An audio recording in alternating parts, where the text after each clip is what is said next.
السلام علیکم ورحمۃ اللہ وبرکاتہ۔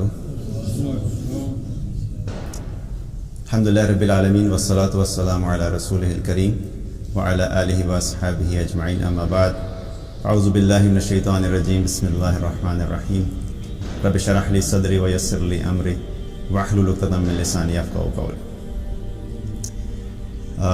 شیخ آپ کی اجازت ہے انشاءاللہ بات کی جائے؟ اچھا، ایک تو چیز شیخ نے جو ہے نا تعارف کرواتے ہوئے بولا جی شیخ تیمور احمد، تو پہلے میں ایک چیز تھوڑی سی یہ کلیئر کروں، میں کوئی شیخ نہیں ہوں، ٹھیک ہے، نہ میں کوئی عالم ہوں، نہ میں کوئی مفتی ہوں، ایک داعی اللہ ہوں، اللہ کی طرف بلانے والا، دین کی دعوت کا کام کرنے والا۔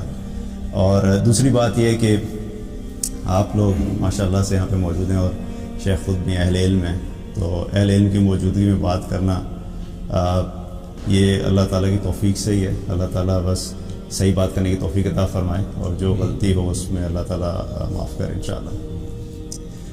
آواز تو ٹھیک ہے نا آپ سب لوگوں کو انشاءاللہ؟ اللہ سبحانہ تعالیٰ نے قرآن میں جب اپنا تعارف کروایا تو اپنے نام، اپنے صفات بہت سارے ہیں جن کا تذکرہ کیا قرآن میں، اور اللہ تعالیٰ کے ناموں میں سے القہار بھی ہے، الجبار بھی ہے، الرزاق بھی ہے، الوہاب بھی ہے، المتکبر بھی ہے، اور بہت سارے نام ہیں، ہم سب جانتے ہیں اللہ تعالیٰ کے جو نام ہیں۔ اور قرآن میں مختلف جگہوں پہ اللہ سبحانہ تعالیٰ نے اپنے ان ناموں کا موقع کی مناسبت سے تذکرہ کیا۔ جہاں پہ اللہ تعالیٰ نے اپنی قدرت کا ذکر کیا، وہاں پہ پھر اللہ تعالیٰ نے المقتدر، القدیر ہونے کا تذکرہ کیا۔ جہاں پہ اللہ سبحانہ تعالیٰ نے علم کے اعتبار سے ذکر کیا تو العلیم ہونے کا تذکرہ کیا۔ اسی طریقے سے قرآن جب ہم پڑھتے ہیں، اس کا مطالعہ کرتے ہیں، تو ہمیں پتہ لگتا ہے کہ بہت ساری جگہ پہ اللہ تعالیٰ نے اپنا تعارف کرایا۔ اور انسان جب اللہ کو پہچاننا چاہتا ہے یا پہچاننے کی کوشش کرتا ہے، اور جو کہ کرنی بھی چاہیے، کیونکہ اللہ تعالیٰ نے ہمیں دنیا میں بھیجا ہی اس کام کے لیے، وما خلقت الجن والانس الا لیعبدون، کہ جنوں اور انسانوں کو اللہ تعالیٰ نے اپنی عبادت، اپنی بندگی کے لیے بھیجا۔ اور اللہ کی عبادت اور اللہ کی بندگی اللہ کی پہچان کے بغیر ممکن نہیں ہے۔ جو شخص اللہ کو جانتا ہی نہیں، جو اللہ کو پہچانتا ہی نہیں، وہ اللہ کی کیسے مانے گا؟ جس شخص کے دل میں اللہ کی عظمت ہی نہیں، جس شخص کے دل میں اللہ کی محبت ہی نہیں، جس شخص کے دل میں اللہ کا خوف ہی نہیں، وہ اللہ کی اطاعت کیسے کرے گا؟ اسی لیے اللہ سبحانہ تعالیٰ نے ہمیں مختلف طریقے سے قرآن میں اپنے ناموں کے ذریعے سے، اپنی صفات کے ذریعے سے جب تذکرہ کیا، تاکہ ہم کسی طرح سمجھ جائیں اور اللہ کی عظمت ہمارے دل میں آ جائے، تاکہ ہم اللہ کی اطاعت کر سکیں اور اللہ کی اطاعت آسان ہو جائے۔ میں ابھی چند دن پہلے سی ویو پر تھا، تو شام کا وقت تھا، سورج غروب ہو رہا تھا، تو اللہ کی تخلیق کے اعتبار سے تین بڑی چیزوں کو میں نے وہاں پہ ایک ساتھ دیکھا۔ عام سی بات ہے، ہر روز ہی سورج غروب ہوتا ہے، کوئی نئی بات نہیں ہے۔ ایک تھا سمندر، اللہ کی تخلیق کا بہت بڑا نمونہ، کہ اتنا بڑا سمندر، اس میں پانی ہے اور اللہ سبحانہ تعالیٰ کی قدرت سے وہ چل رہا ہے۔ دوسرا تھا جہاں پر سمندر نظر آنا بند ہو رہا تھا، سمندر ختم تو نہیں ہو رہا تھا، لیکن جہاں نظر جاتی ہے وہاں پہ ایک سمندر کے آخر کی ایک لائن نظر آتی ہے، جب سمندر ختم ہو رہا ہے، وہاں سے آسمان نظر آنا شروع ہو جاتا ہے۔ تو یوں محسوس ہوتا ہے کہ جیسے سمندر اور آسمان دونوں بالکل ایک ساتھ آ گئے۔ اور اسی جگہ پر جب سورج غروب ہو رہا تھا، تو تیسری بڑی چیز اللہ کی تخلیق کی کیا ہے؟ وہ سورج ہے۔ تو تینوں چیزیں ایک جگہ پر اکٹھی ہو گئی، اور سورج بھی ظاہری طور پہ ہمیں لگتا ہے کہ اتنا بڑا نہیں ہے، کیونکہ اپنی آنکھ سے مشاہدہ کرتے ہیں، اور وہ جتنے فاصلے کے اوپر ہے، تقریباً 9 کروڑ 30 لاکھ کے فاصلے کے اوپر ہے زمین سے، تو ہمیں لگتا ہے کوئی چھوٹی سی چیز ہوگی۔ حالانکہ سورج کا جو سائز ہے زمین کے مقابلے میں، وہ 12 لاکھ گنا بڑا ہے۔ یعنی جو سائز زمین کا ہے، اگر اس طرح کی 12 لاکھ زمینیں اکٹھی کی جائیں تو ایک سورج بنتا ہے، اور چونکہ 9 کروڑ 30 لاکھ میل کے فاصلے پر ہے تو فاصلے پہ ہونے کی وجہ سے ہمیں بہت چھوٹا سا نظر آتا ہے.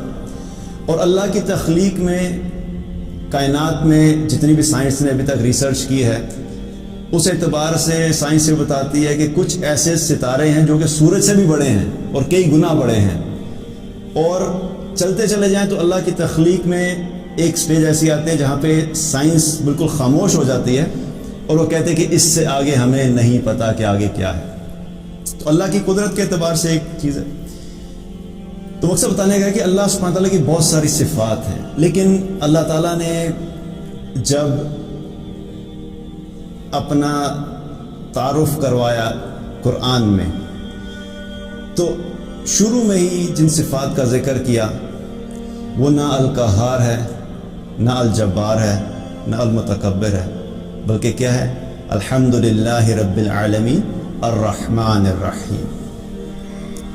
تمہارا رب طاقتور بھی ہے، غضبناک بھی ہوتا ہے، القہار بھی ہے، الجبار بھی ہے، لیکن اللہ کی رحمت ہے کہ اللہ نے اپنے جن دو ناموں کا انتخاب کیا وہ ہے الرحمن اور الرحیم۔ الرحمن الرحیم دونوں جو نام ہیں ان کا جو روٹ ورڈ ہے وہ رحم سے ہے۔ الرحمن میں بھی راحہ میم سے ہے اور الرحیم بھی جو راحہ میم سے رحم۔ اور جب ہم اس کا ترجمہ بھی پڑھتے ہیں تو یہ ہوتا ہے کہ بڑا مہربان، نہایت رحم کرنے والا۔ تو ظاہری طور پہ میں یوں محسوس ہوتا ہے کہ الرحمن کا مطلب بھی وہی ہے، الرحیم کا مطلب بھی وہی ہے، تو پھر دونوں کو ایک ہی جگہ پر ایک ساتھ بیان کرنے کی ہمیں چونکہ اب سمجھ نہیں آتی پھر مقصد کیا تھا۔ لیکن اہل علم نے ان دونوں ناموں میں جو فرق ہے اس کے مختلف تفاسیر کے اندر مختلف طریقے سے بیان کیا کہ رحمان اور رحیم کس اعتبار سے مختلف ہے۔ ان میں سے ایک جو فرق ہے اس کے بارے میں بات کریں گے آج، کہ مفسرین نے لکھا کہ رحمان اور رحیم میں فرق یہ ہے کہ رحمان فی الدنیا، رحیم فی الآخرہ، یعنی اللہ سبحانہ تعالیٰ رحم کرنے والا ہے، اس کی رحمت ہے، لیکن جو رحمان کی صفت ہے وہ اللہ تعالیٰ دنیا میں استعمال کرتا ہے، اور رحیم کی جو صفت ہے وہ اللہ تعالیٰ آخرت میں استعمال کرے گا۔ اب جب رحمان کی جو صفت ہے جب دنیا میں استعمال کرتا ہے تو دنیا میں اگر ہم دیکھیں تو دنیا میں جتنی بھی مخلوقات ہیں، اور مخلوقات میں سے ہم اگر انسانوں کی مثال لیں تو اس وقت دنیا میں 7 ارب انسان ہیں تقریباً، کم و بیش، اور ان میں سے تقریباً 2 ارب جو ہیں وہ مسلمان ہیں، اللہ کے ماننے والے ہیں۔ لیکن اللہ کے رحمان ہونے اور اللہ کی رحمت کے بارے میں سوچئے کہ جو باقی 5 ارب ہیں جو اللہ کو مانتے ہی نہیں، ان میں سے بہت سے ہیں جو اللہ کو ہی نہیں مانتے، کچھ ہیں جو مانتے ہیں لیکن شرک کرتے ہیں، کچھ ہیں جو کہتے ہیں بھئی آخرت ہی نہیں ہے، تو کسی نہ کسی اعتبار سے اللہ کا انکار کر دیا۔ لیکن اس رحمان کے بارے میں سوچیں کہ وہ جانتا ہے کہ 5 ارب جو ہیں یہ شرک، ان میں سے اکثر شرک کرنے والے ہیں، ان میں سے ان لوگوں نے انکار کر دیا، لیکن اس کے باوجود اللہ سبحانہ تعالیٰ ان کا رزق نہیں بند کرتا، ان کے لیے ہوا نہیں بند کرتا، ان کی آکسیجن کی سپلائی نہیں روکتا، ان کے لیے پانی کی سپلائی نہیں روکتا، ان کے لیے سورج کو یہ حکم نہیں دیتا کہ ٹھیک ہے یہ 2 ارب جو مسلمان ہیں یہ سورج کو نہیں کہتا کہ صرف تم نے ان کے لیے نکلنا ہے باقی 5 ارب کے لیے نہیں نکلنا۔ انہیں کھانے کے لیے سبزیاں چاہیے تو وہ بھی موجود ہیں، وہ فروٹس کھانا چاہتے ہیں وہ بھی موجود ہیں، وہ گوشت کھانا چاہتے ہیں وہ بھی موجود ہیں۔ تو یہ رحمان کی صفت ہے کہ اللہ سبحانہ تعالیٰ نے عمومی طور پہ تمام لوگوں کے لیے اس صفت کو استعمال کیا، ماننے والے یا نہ ماننے والے، اس سے تمام مخلوقات فائدہ اٹھا رہے ہیں۔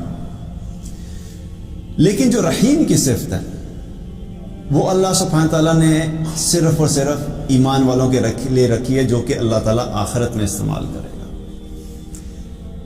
اور اسی طریقے سے اللہ تعالیٰ نے قرآن میں جب اپنی رحمت کا ذکر کیا تو فرمایا کہ کتب ربکم علی نفسہ الرحمہ، کہ تمہارے رب نے اپنے اوپر رحمت کو لازم کر لیا۔ اور اسی طریقے سے ایک حدیث قدسی ہے، بلکہ قرآن میں اللہ تعالیٰ نے ایک اور جگہ فرمایا وَرَحْمَتِ وَسِعَتْ كُلَّ شَيْءٍ، کہ میری رحمت نے ہر چیز کو گھیرا ہوا ہے۔ اور ایک حدیث قدسی ہے جس میں اللہ کے رسول صلی اللہ علیہ وسلم نے فرمایا کہ اللہ تعالیٰ فرماتا ہے انی رحمت سبقت غضب، میری رحمت میرے غضب پر حاوی ہے۔ اب مثال کے طور پہ انسان کی ایک مثال لیجیے تو انسان کے اندر بھی مختلف صفات ہوتی ہیں۔ ایک ہی شخص میں ہم کہتے ہیں کہ یہ بڑا نمازی ہے، یہ صدقہ کرنے والا بھی ہے، غنی بھی ہے، اسی طریقے سے جو ہے اور بھی بہت سی صفات ہوتی ہیں، لیکن ہم کہتے ہیں بڑا غصے والا۔ اور ہم کہتے ہیں کہ بھئی باقی ساری ٹھیک ہے، نمازیں پڑھتا ہے، روزے رکھتا ہے، تہجد پڑھتا ہے، لیکن میں نے اس کو جب بھی دیکھا اسے غصے میں ہی دیکھا ہے۔ تو کیا پتہ لگتا ہے کہ اس کی باقی صفات تو ہیں لیکن اس کی جو غصے والی صفت ہے وہ پرومیننٹ ہو جاتی ہے، اور پھر اس شخص کی پہچان ہی یہ بن جاتی ہے۔ اس کو ہم نمازی نہیں کہتے، ہم کہتے ہیں غصے والا ہے، چاہے باقی صفات موجود ہیں۔ عثمان رضی اللہ عنہ عشرہ مبشرہ میں سے ہیں، لیکن ہم جب بھی ان کا نام لیتے ہیں عثمان غنی، اس کا مطلب یہ تھوڑی کہ ان کا باقی صفات ہیں، باقی سب صفات تھی، لیکن وہ چونکہ خرچ کرنے کے اعتبار سے وہ صفت ان کی زیادہ واضح تھی اور پرومیننٹ تھی، اس لیے ان کے نام کے ساتھ غنی لگ گیا۔ ابو بکر صدیق، تو اسی اعتبار سے کیا ہوتا ہے کہ جو صفت انسان کی ہوتی ہے جو زیادہ اس کے اندر تو سامنے آتی ہے۔ اللہ سبحانہ تعالیٰ کیا فرماتا ہے کہ میری رحمت نے میرے غضب پہ، میری رحمت میرے غضب پہ حاوی ہے، یعنی اللہ کی جو رحمت والی صفت ہے وہ باقی صفات کے اوپر حاوی ہے۔ ایک حدیث میں آتا ہے رسول اللہ صلی اللہ علیہ وسلم نے فرمایا،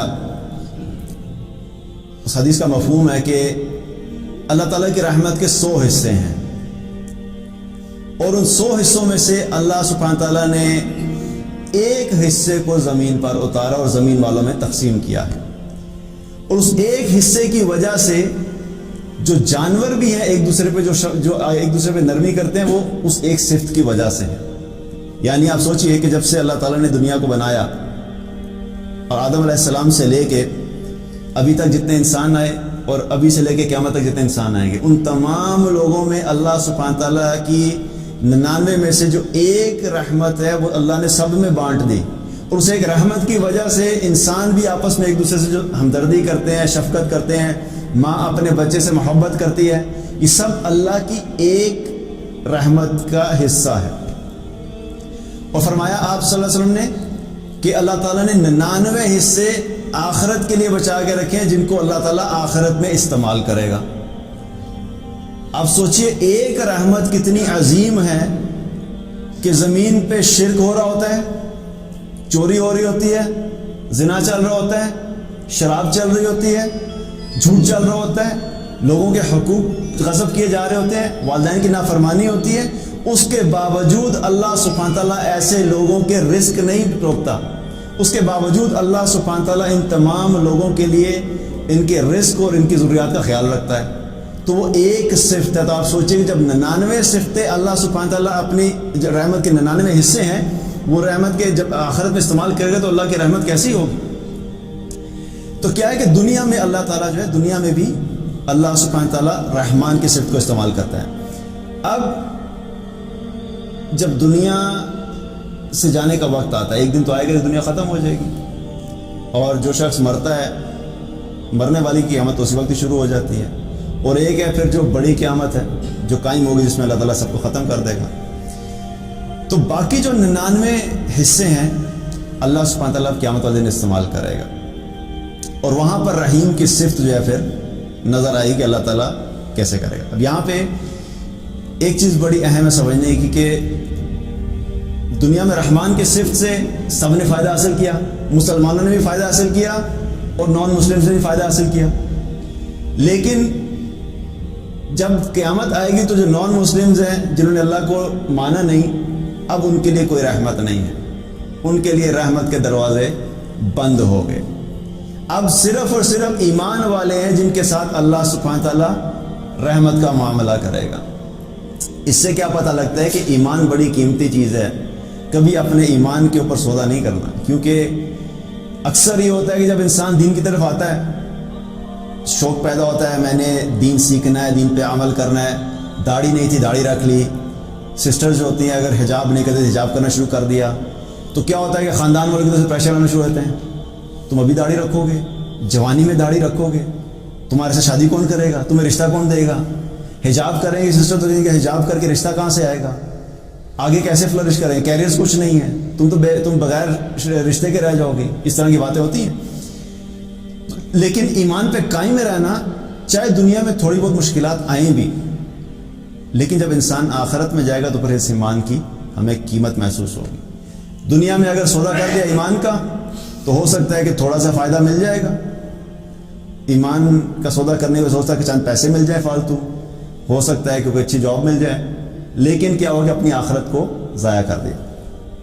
اب آخرت میں کیا ہوگا, اللہ تعالیٰ کی رحیم کی صفت جو ہے وہ آخرت میں نظر آئے گی, اور بہت ساری احادیث سے پتہ لگتا ہے کہ اللہ تعالیٰ بندوں کے ساتھ کیسے معاملہ کرے گا, اپنے ایمان والوں کے ساتھ.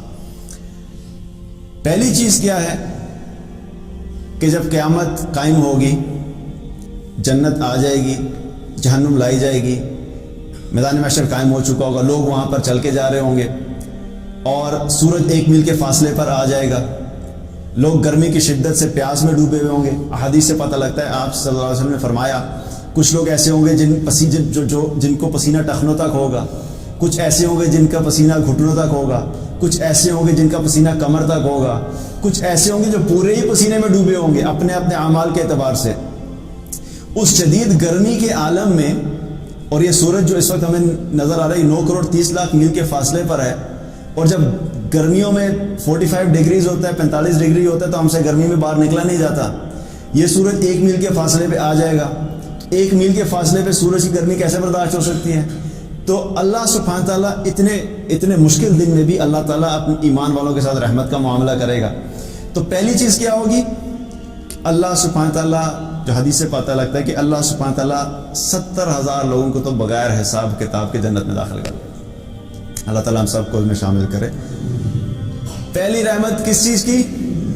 70,000 لوگ بغیر حساب کتاب کے, کوئی حساب نہیں, ان کو اٹھا کے جنت میں ڈال دیا جائے. اور احادیث سے کیا پتہ لگتا ہے کہ کون لوگ ہوں گے؟ یہ وہ لوگ ہوں گے جو کہ اپنے علاج کے لیے آگ سے داغ لگوانے سے نہیں علاج کرواتے, جو کہ منع ہے, جو فعال نہیں نکلواتے, جو نجومیوں کے پاس نہیں جاتے, اور جو اللہ پہ بھروسہ کرتے ہیں, جو اللہ سبحانہ تعالیٰ پہ توکل کرتے ہیں.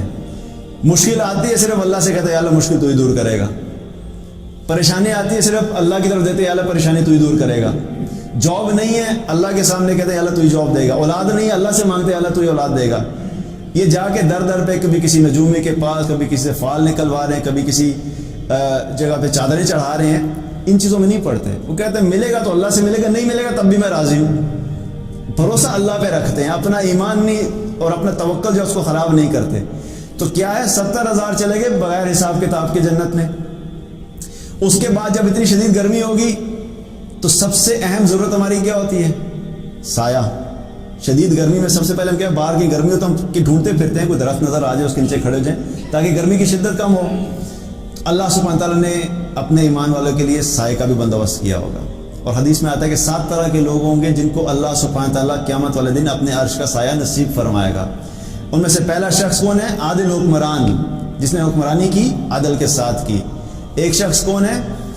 جس کا دل مسجد میں اٹکا رہتا تھا. تیسرا شخص کون ہے؟ وہ نوجوان جس نے اپنی جوانی اللہ کی عبادت میں گزاری. چوتھا کون ہے؟ وہ 2 لوگ جو اللہ کی رضا کے لیے ملے اور اللہ کی رضا پر ہی جدا ہوئے. پانچواں وہ شخص کہ جس نے دائیں ہاتھ سے صدقہ دیا اور بائیں ہاتھ کو بھی نہیں پتہ لگا.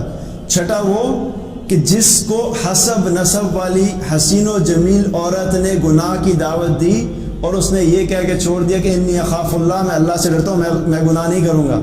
اور ساتواں وہ شخص کہ جس نے اکیلے میں اللہ کو یاد کیا اور اس کی آنکھوں سے آنسو جاری ہو گیا.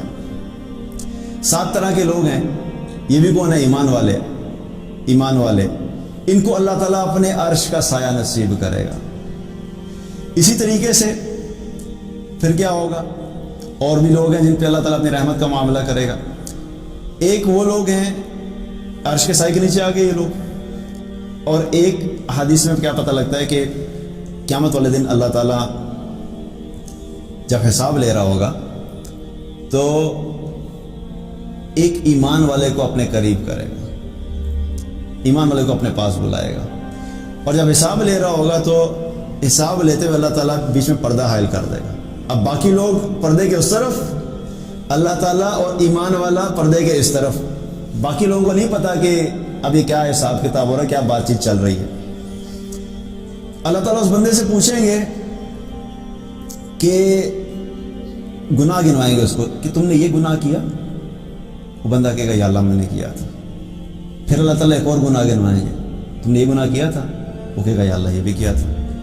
وہ پھر ایک اور گناہ دکھائیں گے، کرتے کرتے اللہ سبحانہ تعالیٰ اس کو گناہوں کے بارے میں بتا دے، تم نے یہ گناہ کیے تھے، وہ سارے گناہوں کا اعتراف کر لے گا یا اللہ میں نے کیا تھا۔ اور اس شخص کو یقین ہو جائے گا کہ اب میری نجات نہیں ہے، کیونکہ اتنے گناہ گنوا دیے۔ سوچے نا، ٹینشن کی بات ہے نا کہ اگر غلطی کی ہو اور کوئی پوچھنا شروع کر دے تم نے یہ کی تو ہم کہتے ہیں کی، تو پھر ہمیں اگلا ڈر کیا ہوتا ہے، اب تو سزا ملے گی۔ تو وہ بھی ایمان والا کہ اب میری بچت نہیں ہونے والی، کیونکہ اتنے سارے اللہ نے میری غلطیاں گنوا دی۔ تو اللہ سبحانہ وتعالیٰ فرمائے گا کہ اے میرے بندے، میں نے دنیا میں تیرے گناہوں پہ پردہ ڈالے رکھا، میں آج بھی تیرے گناہوں پہ پردہ ڈالے رکھوں۔ الستار ہے، پردہ ڈالنے والا ہے، گناہوں کو چھپاتا ہے۔ واللہ یہ اللہ کی بڑی رحمت ہے کہ اللہ تعالیٰ ہمارے گناہوں پہ پردہ ڈالے رکھتا ہے۔ اگر ہماری حقیقتیں سب کے سامنے آ جائیں تو شاید ہم کسی کے ایک دوسرے کو منہ دکھانے کے قابل نہیں رہیں۔ یہ اللہ کی بڑی رحمت ہے، یہ بھی رحمت میں سے ہے کہ گناہوں پہ پردہ ڈال رکھتا ہے۔ تو کیا ہوگا، فرشتوں کو کہا جائے گا بھائی اس کا نامہ اعمال دائیں ہاتھ میں پہنچ دو، اور وہ جنت میں چلا جائے گا۔ اس حدیث سے ہمیں ایک اور چیز کیا پتہ لگتی ہے، ایمان والے وہ ہوتے ہیں جو غلطی ان سے ہو سکتی ہے۔ ہمارے ہاں کیا ہوتا ہے نا، ہم یہ سمجھتے ہیں کہ اب ایک انسان ہے جو نماز پڑھ رہا ہے، ایمان پہ ہے، داڑھی بھی ہے، لیکن اس سے کوئی غلطی نہیں ہو سکتی، اور کوئی غلطی ہو جائے تو پہلا تانا کیا ہوتا ہے، داڑھی رکھ کے جھوٹ بول رہے ہو۔ اس کا مطلب یہ نہیں ہے کہ اب غلطی جان بوجھ کے کرنی ہے۔ ہاں، میں یہ کہہ رہا ہوں کہ ہو سکتی ہے، غلطی کا مطلب ہوتا ہے جو غلطی سے ہوئی، جان بوجھ کے جو چیز کی ہے تو وہ غلطی نہیں ہوتی، وہ انسان نہ جان بوجھ کے کر رہا ہوتا ہے، تو غلطی ہو سکتی ہے۔ دوسری چیز کیا پتہ لگتی ہے کہ ایمان والے وہ ہوتے ہیں جب غلطی ہوتی ہے تو فوراً اعتراف کر لیتے ہیں۔ دنیا میں ان کا ایٹیٹیوڈ کیا ہوتا ہے، کوئی غلطی ہوئی مان لیا، ہاں جی غلطی ہوئی، معذرت کی اور آگے چلے۔ یہ رویہ جو ہمارا ڈیولپ ہو جائے، اور اس کے اپوزٹ کیا ہوتا ہے، اکثر کیا کرتے ہیں، ایک تو ہم غلطی کر لیتے ہیں، اس کے بعد پھر ڈٹ جاتے ہیں، نہیں مانتے بھی نہیں ہم نے غلطی کی ہے۔ تو جب دنیا میں یہ رویہ ہے کہ اپنی غلطی نہیں مانی، تو پھر آخرت میں کیسے اللہ کے سامنے ہاں کریں گے؟ اور اللہ سے تو چھپ نہیں سکتی بات۔ دنیا میں تو ہم لوگوں کو بتا کے چھپا دیتے ہیں نا، کبھی اس کو ٹوپی کرا دی، کبھی دوسرے کو ٹوپی کرا دی، تو وہاں پہ تو ٹوپی نہیں چلنی، اللہ سبحانہ تعالیٰ کے سامنے تو ہر چیز ہوگی۔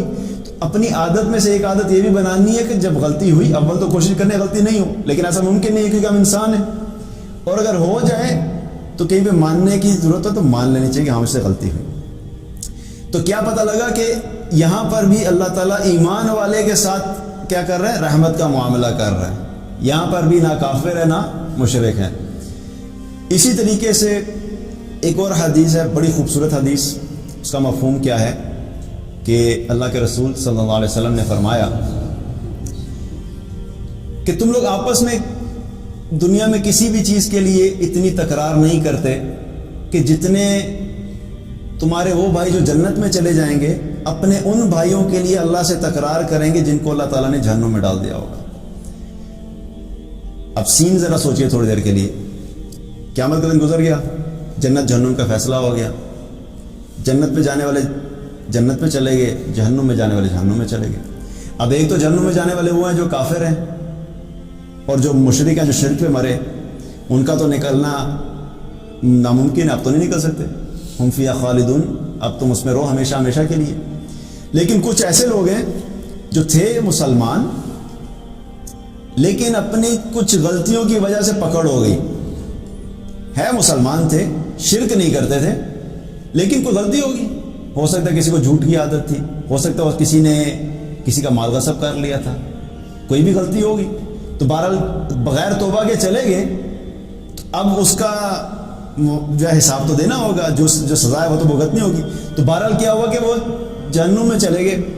اب دوسری طرف جنت میں جانے والے اللہ تعالیٰ سے کیا تکرار کریں گے، اس حدیث میں کیا پتہ لگتا ہے، اللہ تعالیٰ سے کہیں گے کہ یا اللہ ہمارے وہ بھائی کدھر ہیں جو ہمارے ساتھ نمازیں پڑھا کرتے تھے، ہمارے ساتھ روزے رکھا کرتے تھے، ہمارے ساتھ حج کیا کرتے تھے۔ تین بڑے اعمال، یہ چھوٹے اعمال ہیں کہ نماز پڑھنا، فرض روزے رکھنا، حج کرنا بڑے اعمال میں سے، لیکن پھر بھی جہنم میں۔ تو وہ کہیں گے کہ اللہ آپ نے ان کو جہنم میں ڈال دیا. تو اللہ سبحانہ تعالیٰ کی جو رحیم کی صفت ہے وہ دوبارہ یہاں پہ جوش مارے گی.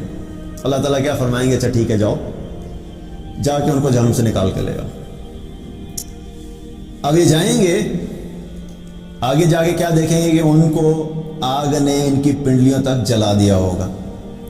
یہ جا کے ان کو ان کے چہروں سے پہچان جائیں گے، کیسے فلاں شخص ہے میرے ساتھ نماز پڑھا کرتا تھا، یہ فلاں ہے اس نے میرے ساتھ حج کیا تھا، چہرے سے پہچان جائیں گے. تو یہ نکال کے لے آئیں گے جہنم سے. جب واپس پہنچیں گے تو اللہ سبحانہ تعالیٰ فرمائیں گے کہ اچھا جاؤ، واپس جاؤ، اور جس شخص کے دل میں 1 دینار کے وزن کے برابر بھی ایمان تھا ان کو بھی نکال کے لے آؤ.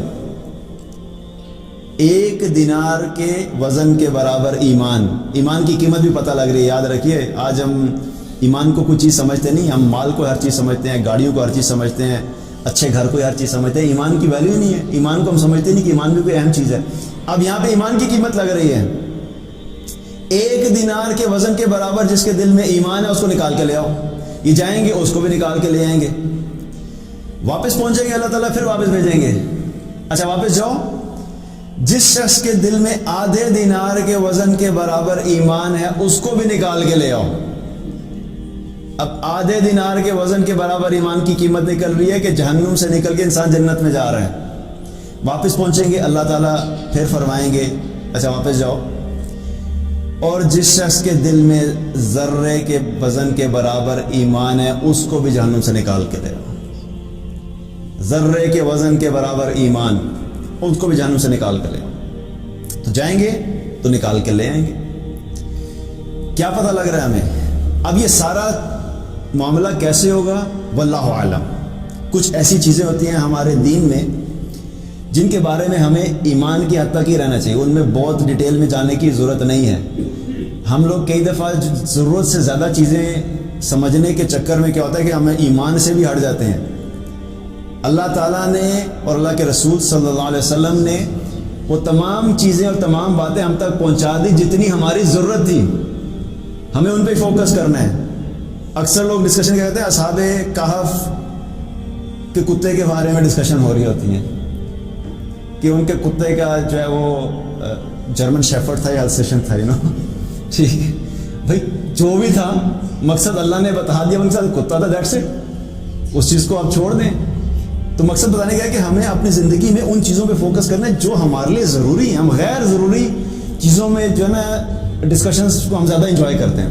تو بہرحال یہ کیسے ہوگا واللہ عالم. لیکن سمجھنے کی چیزیں کیا ہیں؟ پہلی بات کیا پتہ لگی کہ نماز، روزہ اور حج کے باوجود جہنم میں جانا خوفناک بات ہے نا.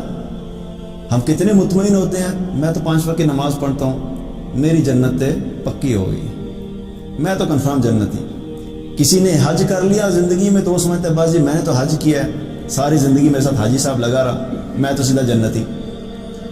میں تو جب سے ہوش سنبھالا ہے آج تک کوئی ایسا رمضان میں گزشت میں نے روزہ چھوڑا ہو. تو ان اعمال کی بنیاد کے اوپر ہم اپنے لیے خود ہی جنت کنفرم کر کے بیٹھے ہوئے ہوتے ہیں.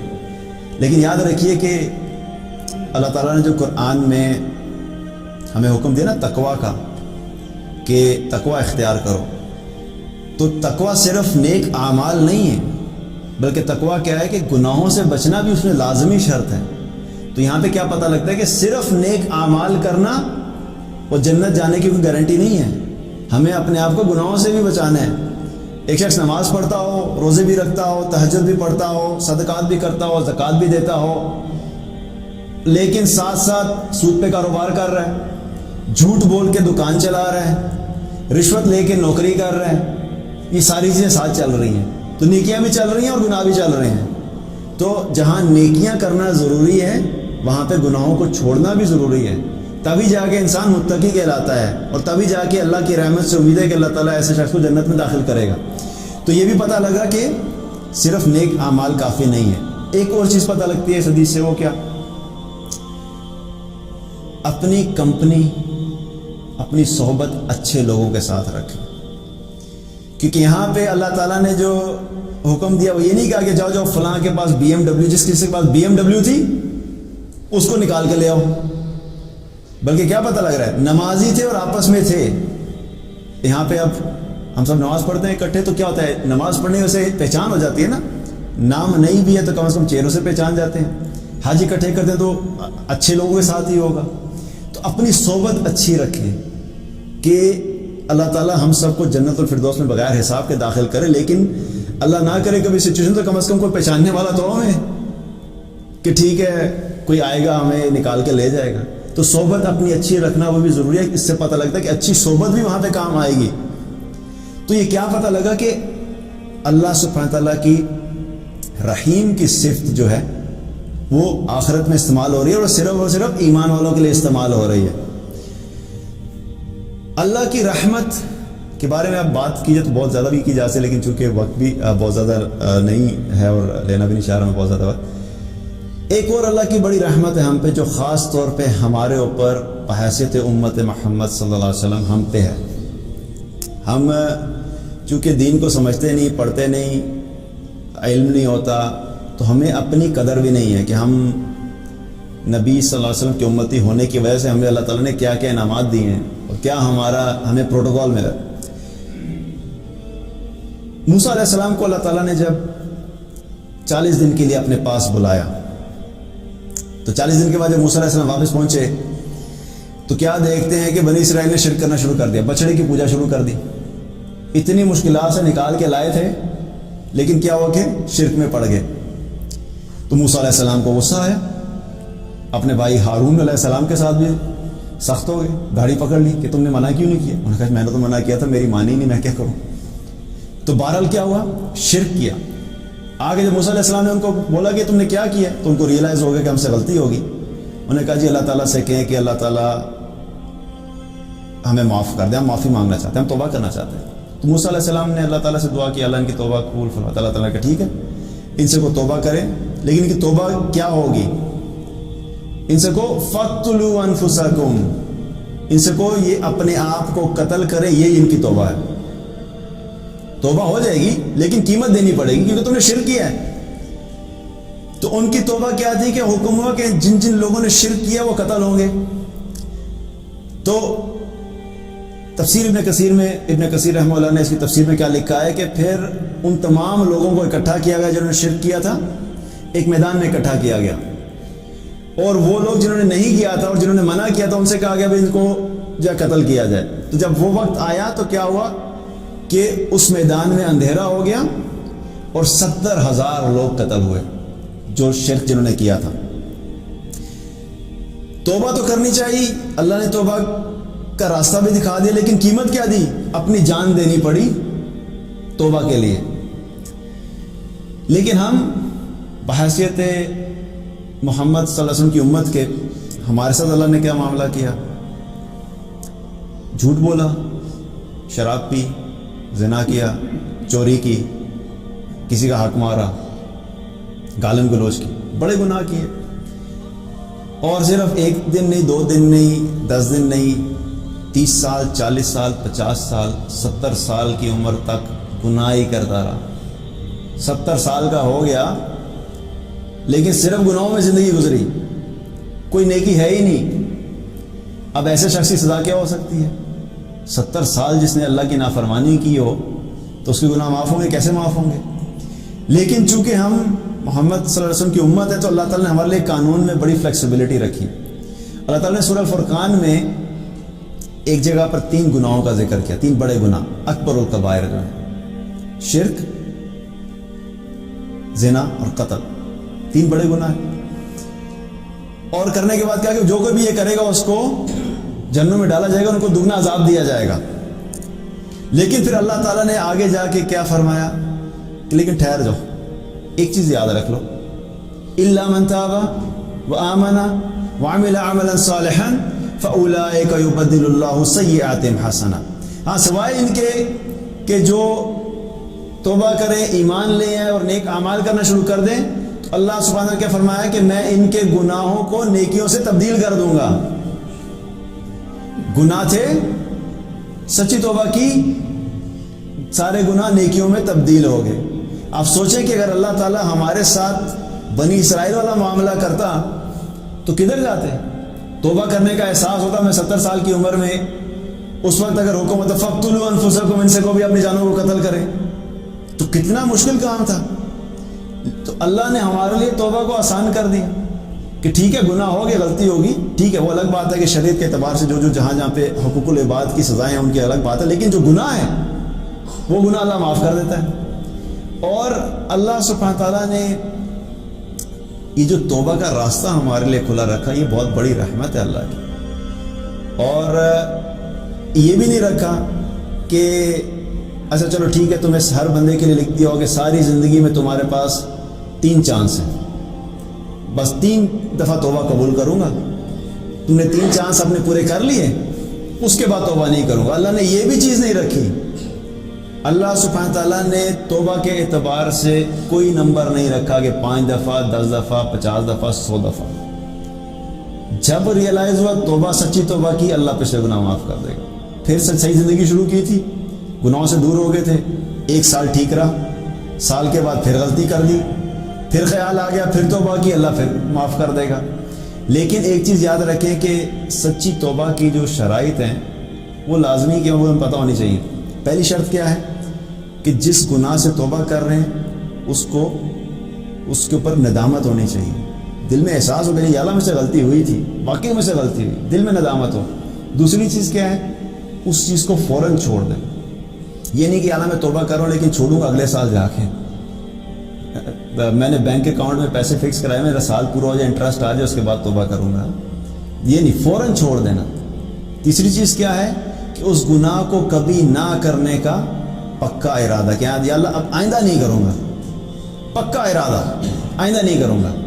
اور چوتھی شرط حقوق العباد کے اعتبار سے ہے کہ اگر کسی شخص کا مال غصب کیا، ادھار لے کے بھاگ گئے تھے، کسی کے پیسے زبردستی کر لیے تھے، چوری کی تھی، تو اس کو اس کا مال واپس لوٹانا ہوگا۔ حقوق العباد کے اندر حقوق العباد کے جو بندوں کے حقوق ہیں وہ ادا کرنے ہوں گے۔ تو یہ کیا سچی توبہ، تو جب سچی توبہ کرتے ہیں تو اللہ تعالیٰ پچھلے گناہ معاف کر دیتا ہے، تو یہ بھی اللہ کی بڑی رحمت ہے ہمارے لیے۔ تو اللہ سبحانہ تعالیٰ نے ہمارے لیے جو ہے وہ رحمان اور رحیم کی جو صفت ہے وہ دیکھا جائے تو ایمان والے اس سے دنیا میں بھی فائدہ حاصل کرتے ہیں اور آخرت میں بھی فائدہ حاصل کرتے ہیں۔ اور ہم سب کو یہ چیزیں ان میں رکھ کے ہی زندگی گزارنی چاہیے کہ اپنی زندگی کو 2 ایکسٹریمز پہ نہ جانے دیں۔ 2 ایکسٹریم سے کیا مطلب، کچھ لوگ ایسے ہوتے ہیں کہ جو یہ سمجھتے ہیں جی کہ اللہ غفور الرحیم ہے، رحمان الرحیم ہے، میں جو مرضی کرتا جاؤں، اللہ غفور الرحیم اور رحمان الرحیم ہے۔ نماز نہیں پڑھی، روزے نہیں رکھے، زکوٰۃ نہیں ادا کی، والدین کے احترام نہیں کیا، اپنی نوکری حلال نہیں کی، حرام بھی کما رہے، سارے کام کر رہے، لیکن کہتے کیا ہیں اللہ غفور الرحیم ہے، رحمان الرحیم، معاف کر دے گا۔ تو یہ پہلا دھوکہ، پہلی ایکسٹریم۔ اللہ رحمان الرحیم ہے، غفور الرحیم ہے، لیکن کن کے لیے؟ ایمان والوں کے لیے اور توبہ کرنے والوں کے لیے۔ کیونکہ اللہ تعالیٰ نے قرآن میں ایک جگہ فرمایا نبی صلی اللہ علیہ وسلم سے، قل یا عبادی الذین اسرفوا علی انفسہم لا تقنطوا من رحمت اللہ۔ رسول اللہ صلی اللہ علیہ وسلم سے کیا فرمایا کہ آپ ان سے کہہ دیں کہ میرے وہ بندے جنہوں نے اپنی جانوں پر ظلم کیا ہے، تم اللہ کی رحمت سے مایوس نہ ہونا، ان اللہ یغفر الذنوب جميعا انہ هو الغفور الرحیم، بے شک اللہ تعالیٰ سارے گناہوں کو معاف کر دے گا اور بڑا معاف کرنے والا اور رحم کرنے والا ہے۔ لیکن اللہ تعالیٰ نے پھر آگے کچھ کرنے کے کام بھی بتائے، کیا فرمایا وَأَنِيبُوا إِلَىٰ رَبِّكُمْ وَأَسْلِمُوا لَهُ۔ اب خالی صرف یہ امید لے کے بیٹھ جانا کہ وہ معاف کر دے گا اور اپنے اعمال ٹھیک نہیں کرو، نہیں، اللہ نے چور دروازہ بند کر دیا تاکہ بھاگنے کا کوئی راستہ نہیں ہے۔ فرمایا غفور الرحیم ہے، 2 کام کرنے پڑیں گے۔ ایک تو تم اللہ سے دوبارہ رجوع کرو، واپس آؤ، پلٹ آؤ، لوٹ آؤ، جو غلط کام کرتے ان کو چھوڑ دو، اور پھر اپنے آپ کو اللہ کے حوالے کر دو، سبمٹ کر دو کہ اللہ بس اب میں اپنی ساری زندگی اس طرح گزاروں جیسے تو چاہتا ہے۔ اللہ تعالیٰ نے بھاگنے کا راستہ کوئی نہیں چھوڑا، ہم صرف اپنی خواہش کو جب فالو کر رہے ہوتے ہیں بغیر علم کے، تو ہم اپنے لیے خود ہی فتوے نکال لیتے ہیں کہ بس اللہ غفور الرحیم ہے، گناہ بھی کرتا رہوں گا ویسے ہی معاف ہو جائیں گے۔ تو پہلی ایکسٹریم یہ ہمیں اپنے آپ کو نکالنا ہے کہ یہ سوچنا کہ بس بغیر توبہ کے اور میں گناہ کرتا رہوں گا تب بھی اللہ رحمان الرحیم ہے، تو یہ غلط فہمی سے نکلنا ہے۔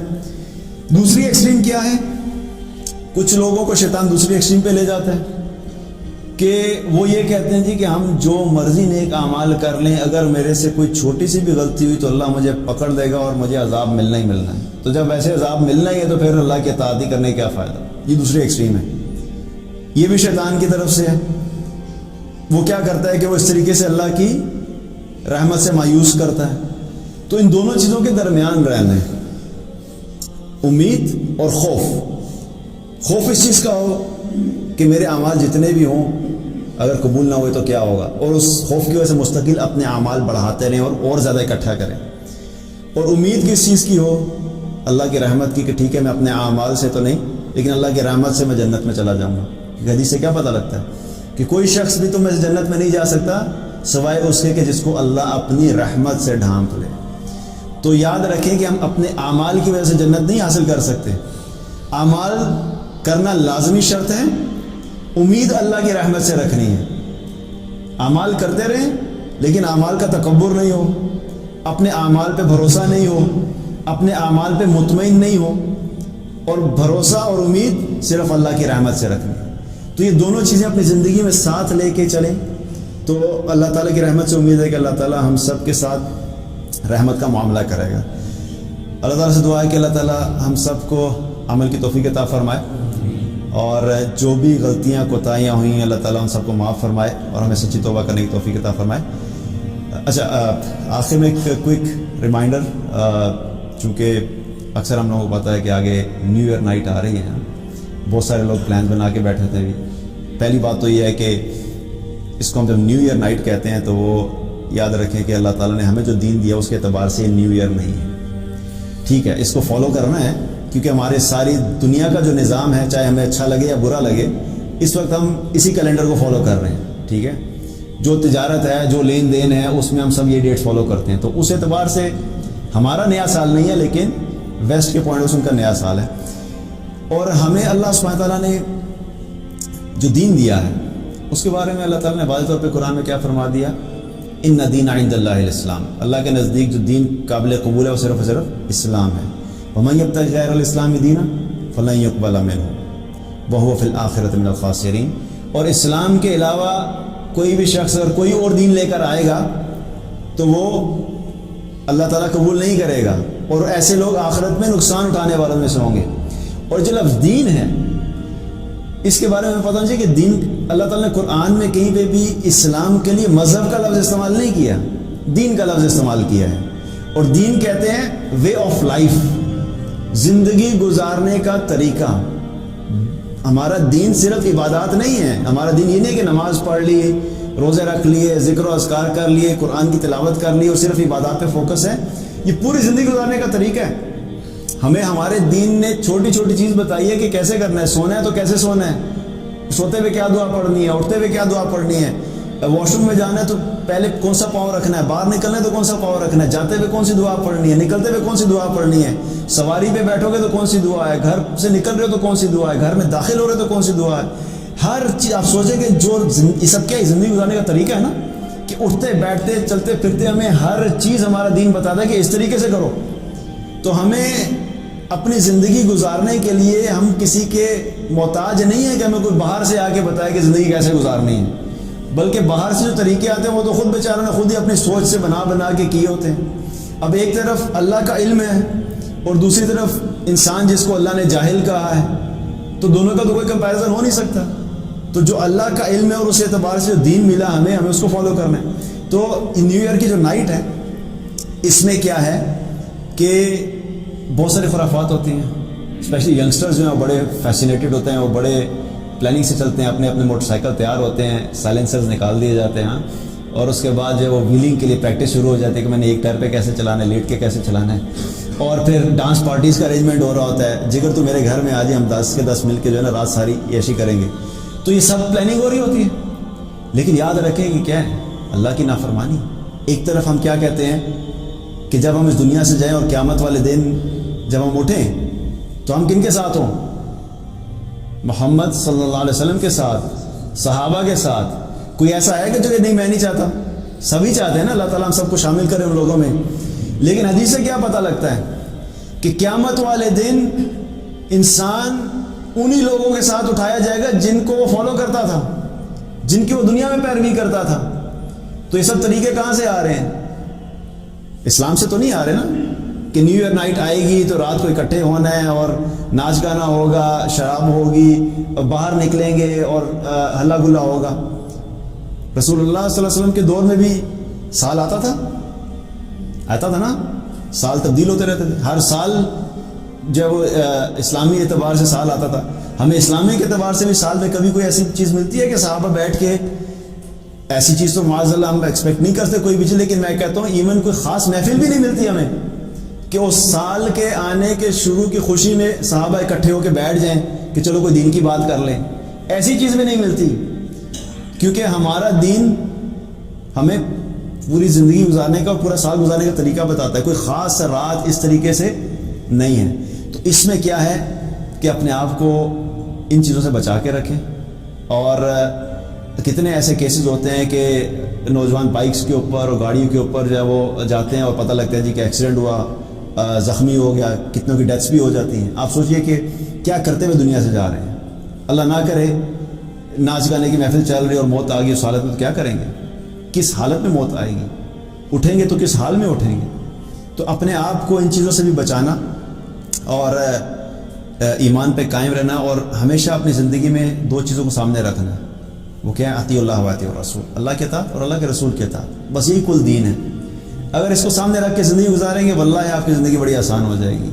زندگی مشکل کب ہوتی ہے؟ جب ہم اپنے دین کو چھوڑ کے، قرآن و سنت کو چھوڑ کے اپنی خواہشات اور آگے پیچھے کے لوگوں کے جو کلچر ہو گیا اور لوگوں کی باتیں ان کو فالو کرتے ہیں تو ہم اپنی زندگیاں مشکل کر لیتے ہیں۔